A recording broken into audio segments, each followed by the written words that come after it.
ვაკურციხე გურჯაანის შემოვლით გზაზე 32 წლის კაცი გარდაცვლილი იპოვეს. გავრცელებული ინფორმაციით მას ავტომობილი დაეჯახა, მძღოლი კი შემთხვევის ადგილიდან მიიმალა.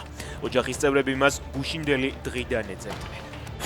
14 დღიანი პატიმრობა მამაშვილ კახა და კოკო მიქაიევს, ასევე ბაჩო კუციას 10 დღით პატიმრობაში გაუშვეს ფორმულას თანამშრომელი ცირა ჟვანია. 9 დღიანი პატიმრობა შეუფარდეს იმედა კლდიაშვილს 8 მწერალ ბექა ქურხულს. 2 დღის განმავლობაში დაკავებულია 14 პირი 25 პატიმრობა აქვს მისჯილი. ყველა მათგანს გზის გადაკეტვას ან სახის მიღბით დაფარვას ედავებიან.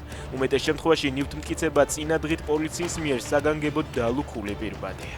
მაკა ასათიანის ოჯახთან დაკავშირებულმა ნავთობ გადამამუშავებელმა ქარხანამ ხულევში პირველი რუსული ნავთობი მიიღო. კომპანია ბლექსი პეტროლიუმის სამეთვალყურეო საბჭოს თავმჯდომარე ეკონომიკის ყოფილი მინისტრი და ყოფილი ვიცე-პრემიერი ლევან დავითაშვილია.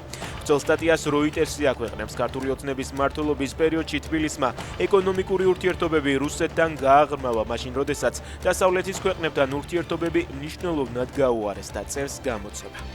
ამერიკამ და რუსეთმა ბუდაპეშტში ტრამპი პუტინის შეხვედრისთვის მზადება შეაჩერეს. ამის შესახებ NBC News-ი თეთრი სახლის ანონიმურ წარმომადგენელზე დაყრდნობით იტყობინება. მედიის ცნობით, ამერიკის შეერთებული შტატების პრეზიდენტი მიიჩნევს, რომ მხარეები საკმარისად არ არიან მომზადებული მოლაპარაკებისთვის.